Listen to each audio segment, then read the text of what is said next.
Bismillahirrahmanirrahim. Assalamu alaikum, dear students and viewers. Welcome to my YouTube channel Basic Science Solution with Munif. Dear students, आज जो हमारा lecture है वो है about the strength of acid and base, और ये topic है from chapter number 2 of class 10 के सेकंड चैप्टर का टॉपिक है।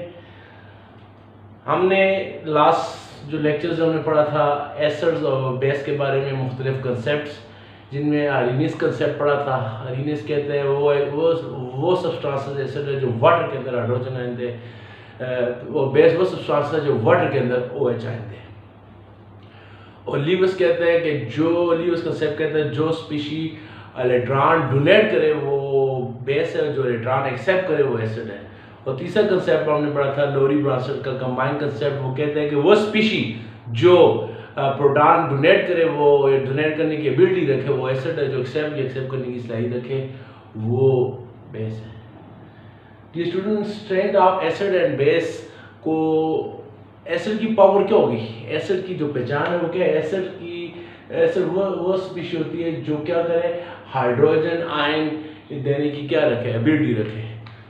तो और बेस वो चीज़ है जो ये बेस अरीनिस कंसेप्ट के बताया वो स्पीशी है जो हाइड्रोक्सिल आयन दे, OH जो मतलब है हाइड्रोक्सिल आयन जो डोनेट जो दे, वो क्या होती है, वो बेस है। तो स्ट्रॉन्ग एसिड स्ट्रॉन्ग भी हो सकता है, वीक भी हो सकता है। स्ट्रॉन्ग एसिड वो होता है, एसिड स्ट्रॉन्ग भी हो सकते हैं और वीक भी। Strong acid and weak acid.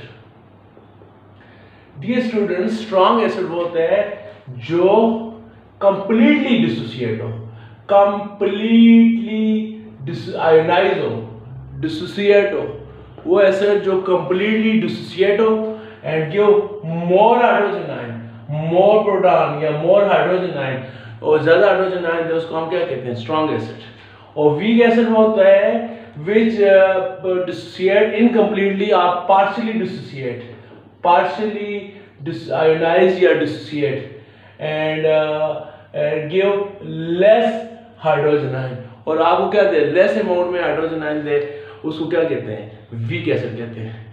Dear students, daily life में स्ट्रॉन्ग हम उस चीज को कहते हैं जो न टूटे। फॉर एग्जांपल ये मार्कर है, ये नहीं टूटता, हम इसको कहेंगे स्ट्रॉन्ग, और अगर ये टूट जाए हम इसको कहेंगे वीक। यहाँ स्ट्रॉन्ग एसिड वो है जो डिसोसिएट हो, जो नहीं डिसोसिएट होता वो वीक है। वजह क्या है, एसिड की प्रॉपर्टी हाइड्रोजन आयन देना। अच्छा एसिड वो है, स्ट्रॉन्ग एसिड वो है जो ज्यादा हाइड्रोजन आयन देगा।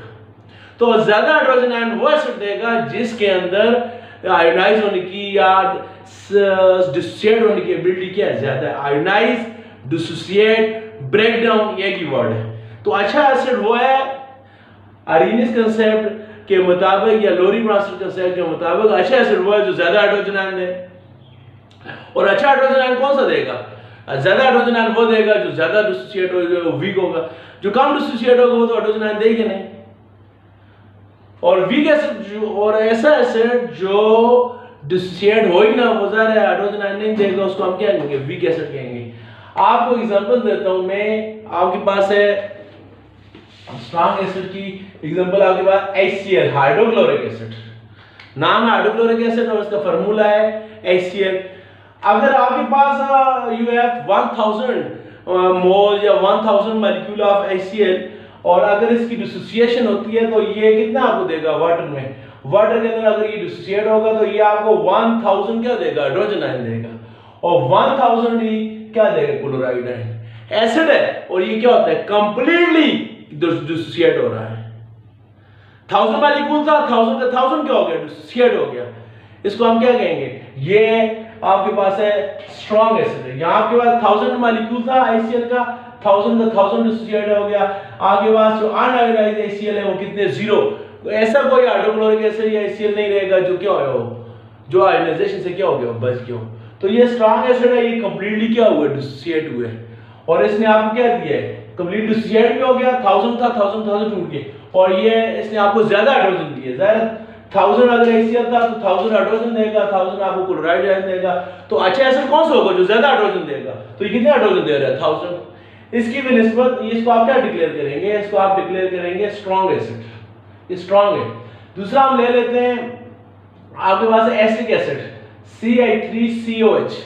एसिटिक एसिड जो सिरके के अंदर होता है, विनेगर के अंदर होता है। तो एसिटिक एसिड के अंदर डियर स्टूडेंट्स अगर आप इसके 1000 मॉलिक्यूल लें तो इसको अगर वाटर के अंदर आप इसको डिसोसिएट करें, आउट ऑफ 1000 जस्ट ओनली आपके कितने मॉलिक्यूल डिसोसिएट होंगे? 4। सिर्फ 4 जो है ये टूट जाए, ब्रेक डाउन होंगे। ब्रेक डाउन किस में होंगे? CI3COH के 2 पार्ट हैं, ये हाइड्रोजन अलग हो जाएगा और जो ये एसीटेट आयन है वो क्या हो जाएगा? अलग। यहाँ क्या होता है? हाइड्रोजन अलग हो गया तो पीछे क्लोराइड बन गया था। यहाँ इसके अंदर हाइड्रोजन 4 है, 3 इधर है, ये 4 है।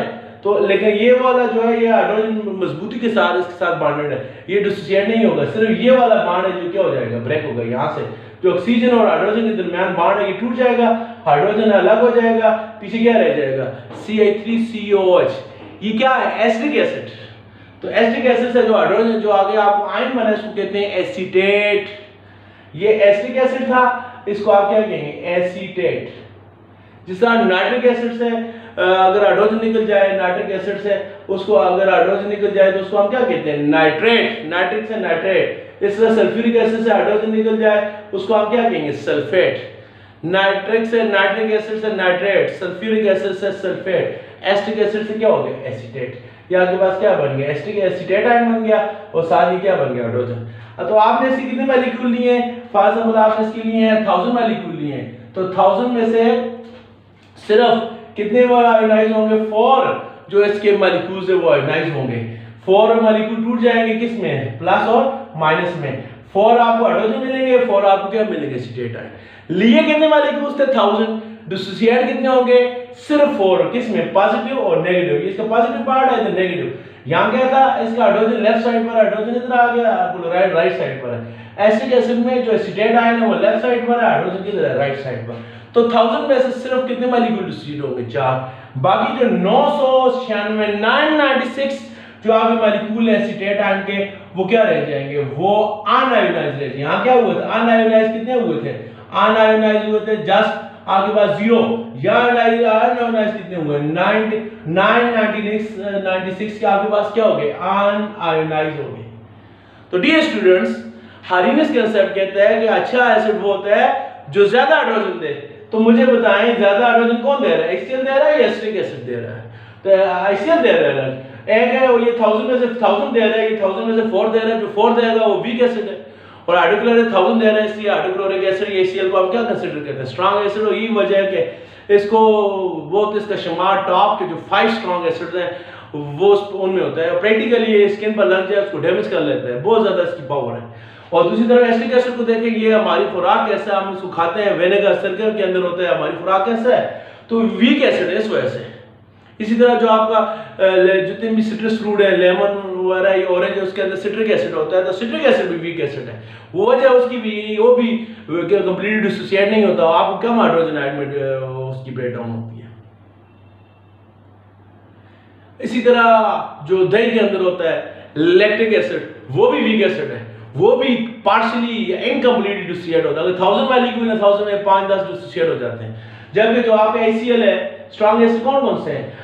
HCl स्ट्रॉन्ग एसिड है, nitric acid HNO3 nitric acid strong acid है, सल्फ्यूरिक एसिड क्या है? स्ट्रॉन्ग एसिड है, परक्लोरिक एसिड क्या है? Strong acid. ये स्ट्रॉन्ग एसिड है। स्ट्रॉन्ग का मतलब क्या? अगर आप इनके 1000 मॉलिक्यूल लें तो 1000 के 1000 जो है आपको क्या किस में डिसोसिएट होंगे? आप क्या देंगे? हाइड्रोजन देंगे। इससे ये आपके पास स्ट्रॉन्ग एसिड है। जबकि आपका ये वाले ये कौन सी कैटेगरी है? ये वीक एसिड है। और वीक एसिड आपको कैसे?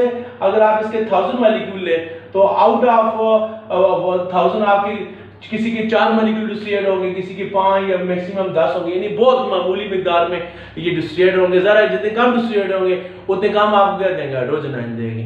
और जितने कम हाइड्रोजन देंगे एसिड की स्ट्रेंथ हो डिपेंड किस पर करती है? हाइड्रोजन पर। जितने वो ज्यादा हाइड्रोजन देगा वो स्ट्रॉन्ग एसिड है, जितने वो कम देगा वो क्या है? वीक एसिड है। ठीक है जी स्टूडेंट्स, तो ये हो गया आपके पास स्ट्रॉन्ग एसिड्स और वीक एसिड्स।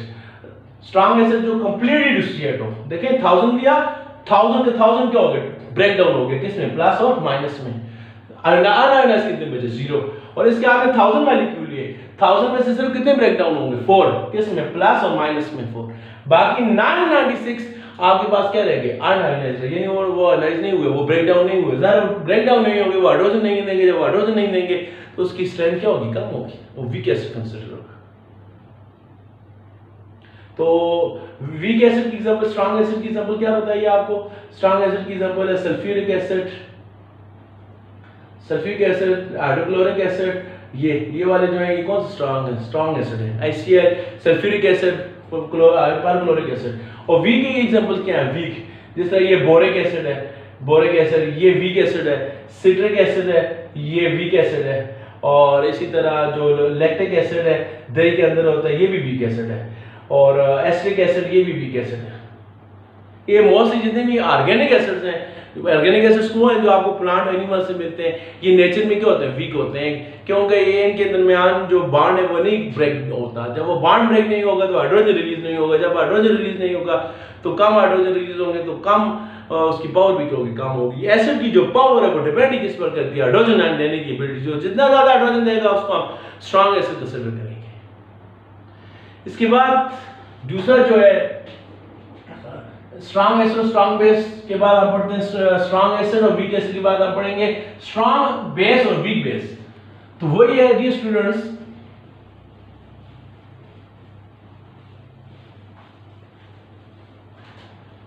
स्ट्रॉन्ग बेस कौन सा होगा? स्ट्रॉन्ग बेस, स्ट्रॉन्ग बेस ज़्यादा आर्गेनिक कंसेप्ट क्या कहते हैं कि बेस वो स्पीशी है जो वाटर में हाइड्रोक्सिल आयन देने की साइज रखे। तो अच्छा बेस कौन सा होगा? जो ज्यादा हाइड्रोक्सिल आयन देगा। विच डिस्पेली जो ज्यादा हाइड्रोजन कौन देगा, ज्यादा हाइड्रोक्सिल कौन देगा? जिसकी डिसोसिएशन क्या होगी? ज्यादा होगी। तो स्ट्रॉन्ग बेस होगा जो डिसोसिएट, जो डिसोसिएट क्या होता है? कंप्लीटली मुकम्मल तौर पर क्या होता है? डिसोसिएट होता है। डिसोसिएट के लिए दूसरा लफ्ज क्या है? आयोनाइज। आयंस में कन्वर्ट होने को क्या कहते हैं? आयोनाइज होना। ब्रेक डाउन होने को क्या कहते हैं? डिसोसिएट। जो कंप्लीटली डिसोसिएट हो, जो कंप्लीटली क्या हो? आयोनाइज हो, उसको आप क्या कहते हैं? उसको आप कहते हैं स्ट्रॉन्ग बेस।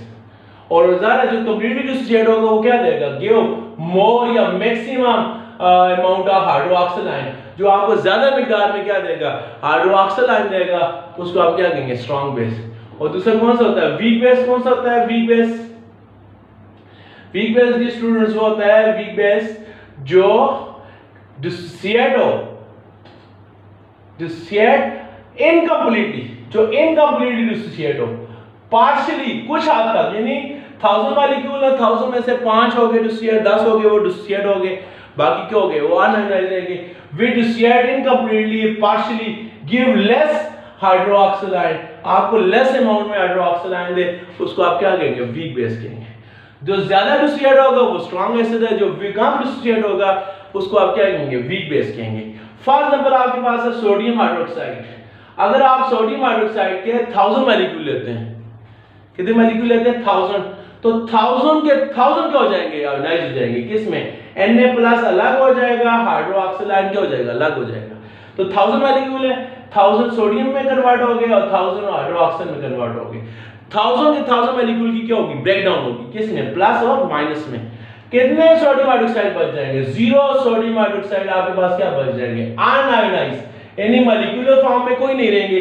1000 के 1000 जो है वो आयन में कन्वर्ट हो गए, plus sodium ion and negative, इसको क्या कहते हैं? Hydroxyl ion. और इसको क्या कहते हैं? Hydroxyl ion.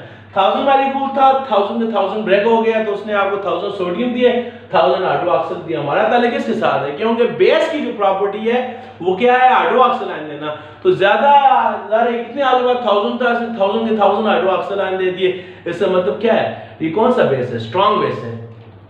इसकी ये जगह आप ले लें, वीक बेस की एग्जांपल आप ले लें, ये सोडियम हाइड्रोक्साइड था, अभी आप ले लें अमोनियम हाइड्रोक्साइड। अमोनियम हाइड्रोक्साइड के आपके पास कितने मॉलिक्यूल हैं? अगर 1000 मॉलिक्यूल आप इसके ले लें सोडियम, अगर इसको वाटर के अंदर डिसोसिएट करेंगे, 1000 में से जस्ट कितने सोडियम अमोनियम हाइड्रोक्साइड की डिसोसिएशन होगी? अगर आपके पास सोडियम की तकरीबन 10 या 15 जो सोडियम हाइड्रोक्साइड है, ये प्लस में, इसके कितने पार्ट है? 2 पार्ट है। अमोनियम पर प्लस पार्ट है और चार्ज है, हाइड्रोक्साइड पर कौन सा चार्ज है? नेगेटिव। 1000 में से 10 अमोनियम और 10 हाइड्रोक्सिल आयन बच जाएंगे, बाकी 990 अमोनियम हाइड्रोक्साइड आपके पास क्या रह जाएगा? अनआयोनाइज्ड। तो देखें dear students, weak strong base वो होता है जो कंप्लीटली क्या हो जाए, डिसोसिएट हो जाए, उसके बाद कोई भी अनआयोनाइज न रहे, सारा कंप्लीटली अनआयोनाइज कोई भी न रहे। और वीक बेस कौन सा होता है, जो थोड़ा सा इनकम्प्लीटली पार्शियली डिसोसिएट हो और लेस आपके पास आपको यानी उसके ज्यादा जो उसके मॉलिक्यूल्स हैं वो आपके पास क्या रहे, अनआयोनाइज फॉर्म में रहे, अनाइज हुए बगैर रह जाए, उसको आप क्या कहेंगे, उसको आप कहेंगे वीक बेस। तो स्ट्रॉन्ग बेस दो बातें, कंप्लीटली डिसोसिएट हो, 1000 ने 1000 दे दिया, और ज्यादा हाइड्रोजन दे, ज्यादा OH दे, वो देगा जो कंप्लीटली डिसोसिएट होगा, क्योंकि बेस की पावर क्या है, हाइड्रोक्सिल आयन। अच्छा बेस कौन सा है, जो ज्यादा हाइड्रोक्सिल आयन देगा, जितने ज्यादा हाइड्रोक्सिल आयन देगा वो स्ट्रॉन्ग बेस है, जितना कम देगा वो क्या होगा, वीक बेस होगा। तो इसके बाद 1000 था, 1000 के 1000 ब्रेक हो गए, 1000 हाइड्रोक्सिल आयन दी स्ट्रॉन्ग है, इसके बाद कम थे, इसने 1000 से 1000 में 10-15 इसके ब्रेक हो जाएंगे, ज़्यादा होते ही आपको हाइड्रोक्सिल आयन देंगे, ज्यादातर इसके बाद हाइड्रोक्सिल किस फॉर्म में रहेंगे, अनआयोनाइज्ड फॉर्म में, अनआयोनाइज्ड फॉर्म में रहेंगे, इसको आप क्या कंसीडर करेंगे, वीक बेस। ठीक है जी स्टूडेंट्स, इसके बाद हम पढ़ते हैं हमारा जो नेक्स्ट टॉपिक है वो है ionisation, self ionisation of water. अगला जो टॉपिक है वो है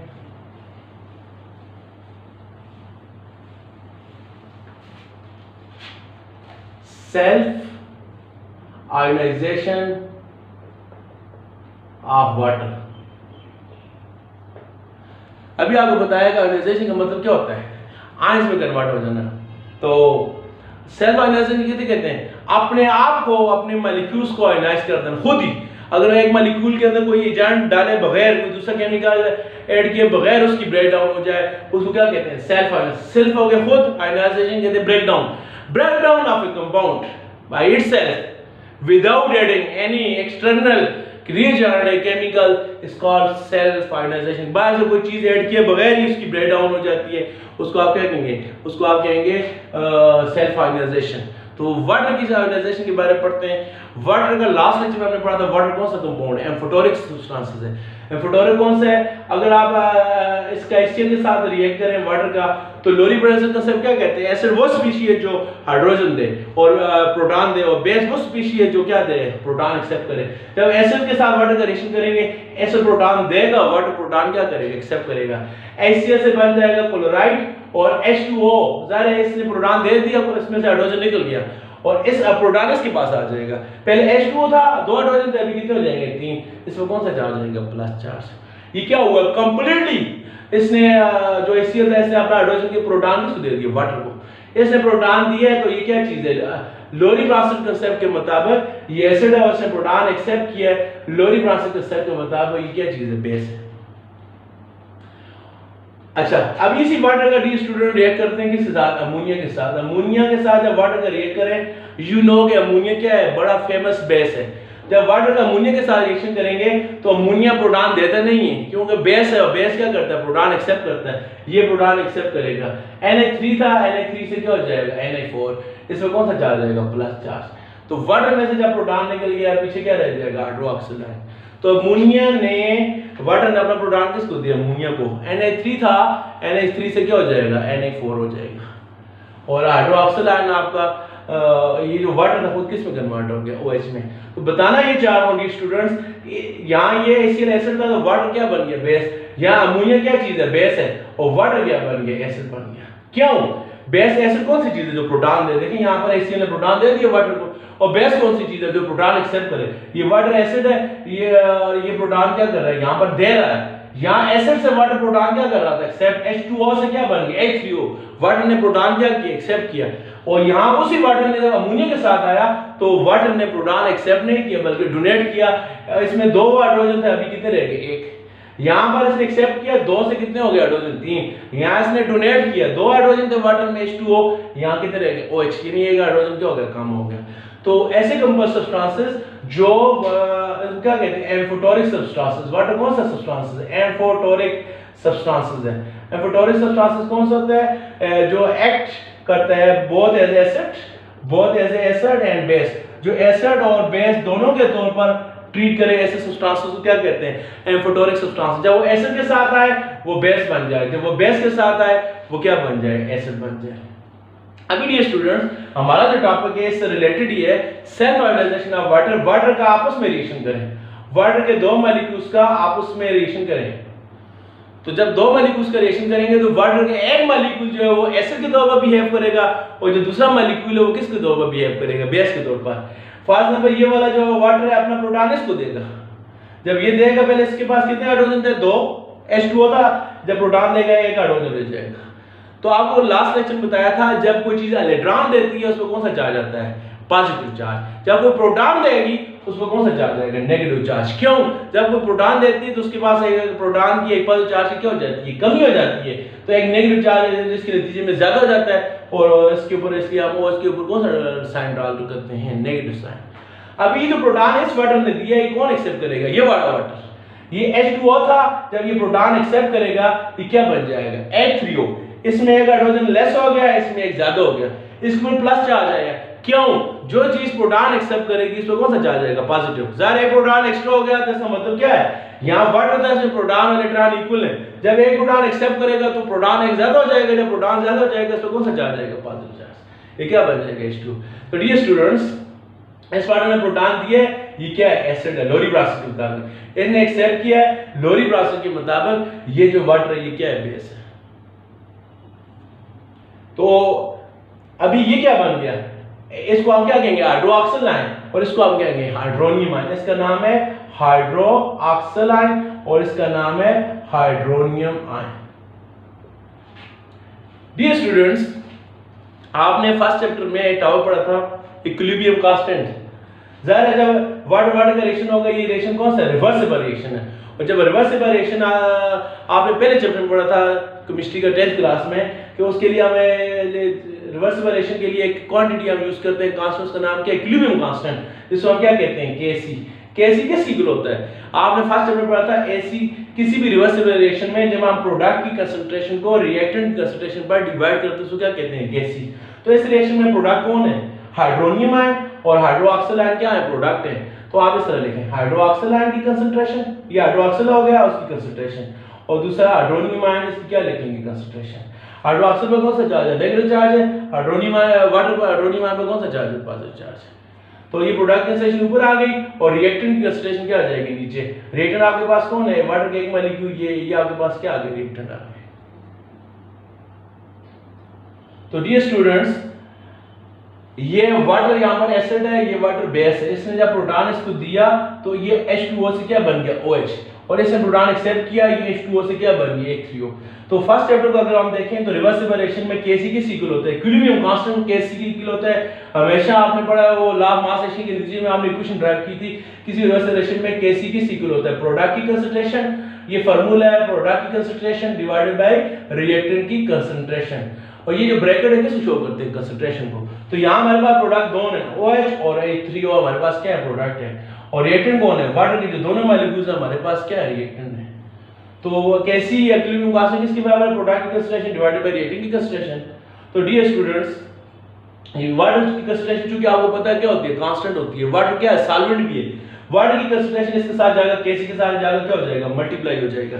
जब इसकी कंसंट्रेशन मल्टीप्लाई हो जाएगी तो आपके पास क्या बन जाएगा, Kc इधर रहेगा, ये वाटर की कंसंट्रेशन इधर जाएगा, क्या हो जाएगी, मल्टीप्लाई हो जाएगी। इस तरफ आपके पास इक्वेशन के इस तरफ क्या रह जाएगा, हाइड्रोक्सिल आयन, और साथ क्या रह जाएगा, H3O प्लस आयन। तो क्या हुआ, Kc के साथ वाटर की कंसंट्रेशन जाकर क्या हो गई, मल्टीप्लाई हो गई, और ये किसकी इक्वल हो गई, हाइड्रोक्सिल आयन और हाइड्रोनियम आयन। जब ये मल्टीप्लाई हो जाएगी Kc वाटर की कंसंट्रेशन के साथ, आपको नया कांस्टेंट मिलेगा, उसका नाम क्या है, Kw। जाहिर है Kc कांस्टेंट है, इक्विलिब्रियम कांस्टेंट, वाटर क्या है, सॉल्वेंट है। जब वाटर की कांस्टेंट के साथ Kc को मल्टीप्लाई करेंगे, नया कांस्टेंट मिलेगा, उसका नाम क्या है, Kw। और W किसको जाहिर करते हैं, वाटर को। इसको आप कहते हैं डिसोसिएशन कांस्टेंट ऑफ वाटर, और ये किस इक्वल हो जाएगा, हाइड्रोक्सिल आयन की कंसंट्रेशन और दूसरे किसकी कंसंट्रेशन, हाइड्रोनियम आयन की कंसंट्रेशन। ये हमारे पास ये वाटर की सेल्फ आयोनाइजेशन के नतीजे में हमें एक नया कांस्टेंट मिलता है, उसका नाम क्या है, Kw। और इसकी 25 डिग्री सेंटीग्रेड पर इसकी जो वैल्यू रिकॉर्ड की गई वो है 1 × 10⁻⁻14 इसकी वैल्यू है, 1 × 10⁻⁻14 है। ठीक है ये स्टूडेंट, तो वाटर आपने पढ़ा था कि वाटर होता है ये एम्फोटेरिज्म स्टासिस होता है, ये एसिड के साथ रिएक्ट करता है तो बेस बन जाता है, जब ये बेस के साथ रिएक्शन करता है तो एसिड बन जाता है, जब ये बेस बनता है तो ये प्रोटॉन एक्सेप्ट करता है हाइड्रोनियम बन जाता है, और जब ये बेस के साथ होता है तो ये प्रोटॉन डोनेट करता है और ये क्या बन जाता है हाइड्रोक्साइड बन जाता है। और जब उसी वाटर का आपस में रिएक्शन करें तो वाटर का एक मॉलिक्यूल प्रोटॉन देता है, जो प्रोटॉन देगा वो हाइड्रोक्साइड बन जाएगा। जैसे यहाँ पर देखें वाटर ने यहाँ बेस को प्रोटॉन दिया, क्या बन गया हाइड्रोक्साइड। अभी वही वाटर इसको प्रोटॉन दे रहा है तो वो यहाँ पर भी क्या बन गया हाइड्रोक्साइड। यहाँ पर वाटर ने क्या किया प्रोटॉन एक्सेप्ट किया, ये हाइड्रोनियम आयन बन गया। यहाँ पर भी इस वाटर ने प्रोटॉन एक्सेप्ट किया, ये भी क्या बन गया हाइड्रोनियम आयन। जो वाटर प्रोटॉन एक्सेप्ट करेगा वो हाइड्रोनियम आयन बन जाएगा, जो देगा वो पक्का क्या बन जाएगा हाइड्रोक्साइड आयन। यानी आप वाटर को देखें, वाटर से आपको दो स्पीशीज मिलती हैं। एक विचार है जब वाटर प्रोटॉन एक्सेप्ट करेगा H2O से क्या बन जाएगा H3O, कौन सा साइन आएगा प्लस चार्ज। जब वही वाटर प्रोटॉन दे तो इसमें से प्रोटॉन कम हो जाएगा, क्या बन जाएगा हाइड्रोक्साइड आयन। इसमें कौन सा साइन आएगा नेगेटिव। जो प्रोटॉन देगा जो एक्सेप्ट करेगा वो हाइड्रोनियम आयन बन जाएगा, जो देगा देखिए माइनस वो क्या बन जाएगा हाइड्रोक्साइड आयन। और फिर लॉ ऑफ मास एक्शन जो अप्लाई किया तो इक्विलिब्रियम कांस्टेंट किसके इक्वल होता है प्रोडक्ट की कंसंट्रेशन डिवाइडेड बाय रिएक्टेंट की कंसंट्रेशन।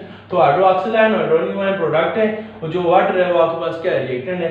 फिर रिएक्टेंट जो वाटर है आपके पास डिनोमिनेटर इसको जाकर मल्टीप्लाई करें और वाटर कांस्टेंट की वाटर की जो कंसंट्रेशन है कांस्टेंट होती है। क्यों वाटर क्या है सॉल्वेंट है, तो वाटर की कंसंट्रेशन जब Kc के साथ जाकर मल्टीप्लाई होगी आपको एक नया कांस्टेंट मिलेगा, उसका नाम क्या है Kw। ये किसके इक्वल होता है hydroxide ion and hydronium ion की कंसंट्रेशन। और इसकी जो वैल्यू है वो कितनी है 1 × 10 की पावर कितनी है -14 है।